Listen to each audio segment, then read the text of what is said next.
What's happening, my fellow culinary enthusiasts? I'm Josh Champion with Emerald Coast Chefs, and today we are talking about the incredible edible egg. That's right, today we're going to be answering the age-old question, which came first, the egg or the fish? Okay, fine, nobody asked us that, but we are going to make a pretty cool dish with caviar on a soft-boiled egg, so stick around, you don't want to miss it, because I'm going to show you how to turn this into this.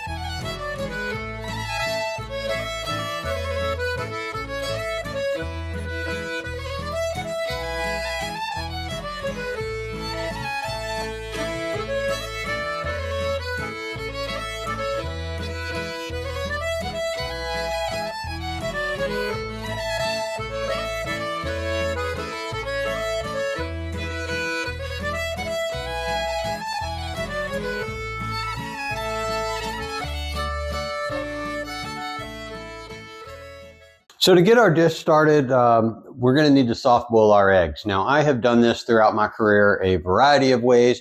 One of the most popular ways nowadays is sous vide, or using an immersion circulator.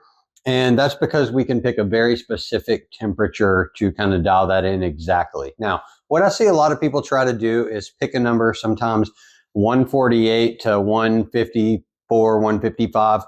Trying to get a soft-boiled egg that perfectly cooks the white without cooking the yolk, and they'll try to put that in for 45 minutes or so, maybe an hour. There's not enough temperature difference between the yolk and the white to make that happen correctly. You are going to have to use a temperature that is too high for the yolk and then stop that cooking process before you get there. That's the only way you ever get the white completely congealed and still get that creamy texture on the yolk that we're looking for. So I'm going to put these in 167, 13 minutes exactly. I'll set the timer on my phone, and then we'll take these guys out and shock them in an ice bath to stop that cooking. So I'm just going to put a few of our eggs on here, and we just want to be a little gentle with them going in.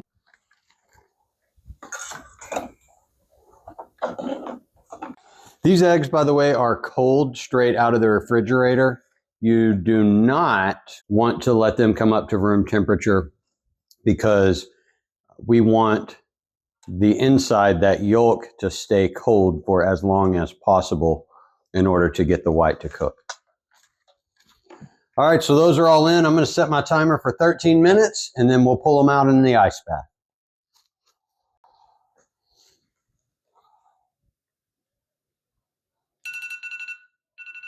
All right, so our timer just went off, 13 minutes, 167 degrees. And I'm gonna go ahead and carefully remove our circulator. And then we'll go ahead and gently remove these and get them into the ice bath.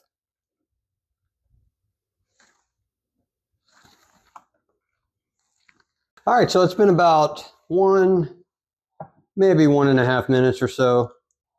And we're going to pull our eggs back out of our ice bath. We're not really trying to chill these down so that they are cold, so much as just stop the cooking so that the carryover temperature with the whites already being cooked through, we don't want that to carry over and start cooking our yolks. So just using the ice bath to shock them a little bit. And then I've got a towel in that bowl just so they kind of sit right side up. And we'll let these come back to room temp while I put together our lemon whipped cream. All right, so I've got some heavy whipping cream here, and then I've also got just this glass bowl that I threw in my freezer for probably 30 minutes or so before we started. And I'm just going to take a little salt. So this is not going to be a sweet whipped cream like we might use on a dessert. Pretty frequently we might see creme fraiche served with caviar. In this case, we're going to do a lemon whipped cream. And I'm just going to use the zest from some of the lemon in here. I don't want the actual juice or the acid. We just want some of that lemon flavor. And especially not using the juice, we're not going to have to worry about the acid causing any curdling or any souring flavors in our cream. And we're just taking off the yellow part of the peel. We don't want to get down into the white where all the bitter oils are. So just lightly going over that surface. And that's where all that wonderful lemon flavor is, but without any of the bitterness. Doesn't matter if you're juicing from the inside or if you're zesting from the outside. Either way, all of the bitter flavors produced by this lemon are going to be in that white pith area. And then just be sure to scrape all of the zest that has a tendency to stick to the back of the microplane here. All right, now the fun part. The biggest cheat code I can give you is to stick your bowl in the freezer and make sure that your cream is really cold. Otherwise, you know, I hear people talk about figure-8 motions or different ways to whisk, and I don't think it really matters. I think whichever way you can move the fastest that incorporates air into your cream is the one that's going to give us the result. All right, and I think we are just about there. You want to whip this really nice and stiff peaks.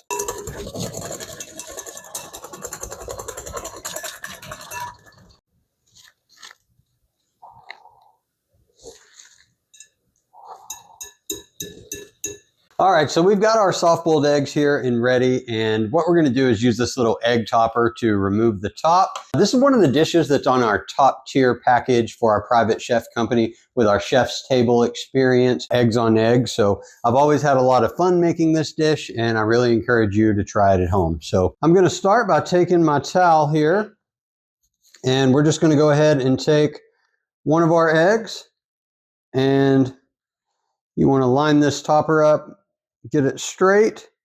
We're going to go over the small portion of the egg. So working with chicken eggs of this size, we work from the small side of the egg. Working with quail eggs, when we're using quail scissors, we're going to work from the large side of the egg. But the small side for this one. And just going to drop that down in there. Let that crack like so. Pull the lid right off.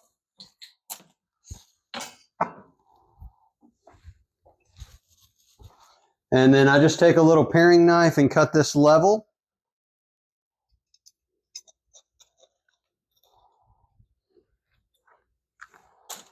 Right along the shell there. All right, let's go ahead and get one of our dishes put together. All right, so once we've got our egg open, I've got these little egg plates that I serve this dish on. And what I usually do when I'm building this for larger parties for private chef clients is to build them all on one plate and then transfer the egg to the plate that we're going to serve on, just because we are going to get some ingredients that kind of fall down beside the egg on the plate as we put this whole thing together. So I'm going to go ahead and start. This is a Gravlox cured salmon. A lox. It is smoked, but it's also got some really nice flavors that are going to go along with this. We've got some lemon in there, some dill, and some pepper. We'll add a little bit of our lemon whipped cream on here.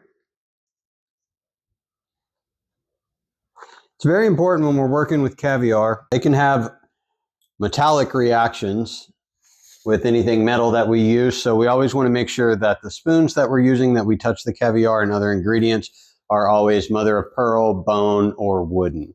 All right, and I think we'll just go ahead and add in a few of the chives and shallots.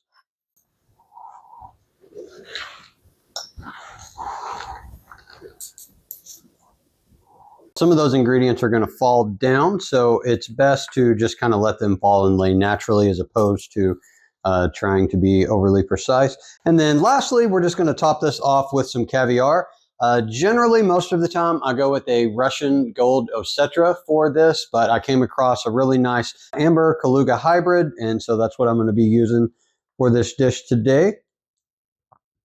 So at this time, I'll go ahead now with this put together, and we'll transfer this over to the plate that we're going to put this on. As far as what we serve this alongside, traditional, we have these little Russian pancakes. Those are made with a buckwheat flour. Those are called blini.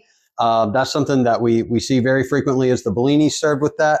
We also see these little toast points. This is most common what I use. And you just want to make sure that you're not using any bread flavors that are going to mask the flavor of our caviar, since that's kind of the star of the show here and the thing that we want to make sure the flavor comes through on the most. And then I also like to just garnish this with a little bit of this Hawaiian black lava salt. And the reason I like the black lava salt for a finishing salt, after you get through the saltiness of the caviar and the salmon and get down into the egg, it's going to be a little bland and you're going to want some seasonings there. With finishing salts that we can choose from, I like the black lava salt because it's unique and it's kind of a nice, fun thing to do, but it doesn't have any strong flavors like a smoked salt or a truffle salt or something that's combined with herbs that's, again, going to mask the flavor of that beautiful caviar that we have here. So.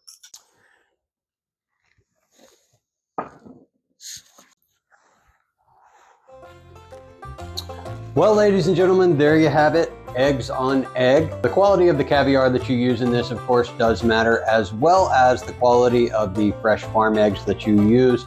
I got these locally from Bailey's Produce in Pensacola.